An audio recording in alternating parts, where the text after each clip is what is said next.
जिल्ह्यातील 5 नवनिर्वाचित आमदारांनी विधिमंडळात गोपनीयतेची शपथ घेतली। यामध्ये आमदार सत्यजित देशमुख यांनी संस्कृतमध्ये, तर गोपीचंद पडळकर, रोहित पाटील, सुहास बाबर आणि विश्वजित कदम यांनी मराठी भाषेत शपथ घेतली आहे। शिराळा विधानसभा मतदारसंघाचे भारतीय जनता पार्टीचे नवनिर्वाचित आमदार सत्यजित शिवाजीराव देशमुख यांनी मुंबई विधान भवनमध्ये आमदारपदाची गोपनीयतेची शपथ घेतली।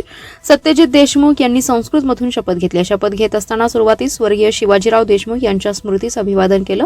शिराळा व वाळवा तालुक्यातील जनतेचे आभार व्यक्त करत शिराळा विधानसभा मतदारसंघातील विकासासाठी कटिबद्ध असल्याची ग्वाही दिली आहे। खानापूर आटपाडी मतदारसंघाचे आमदार सुहास बाबर व जत विधानसभा मतदारसंघाचे आमदार गोपीचंद पडळकर यांनी शपथ घेतली।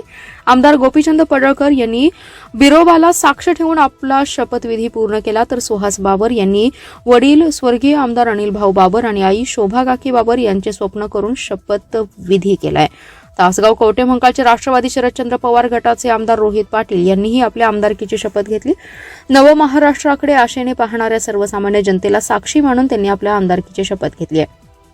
शपथविधी पूर्ण झाल्यानंतर प्रसारमाध्यमांशी बोलताना रोहित पाटील म्हणाले, आज स्वर्गीय आर पाटील यांची खऱ्या अर्थाने आठवण येते।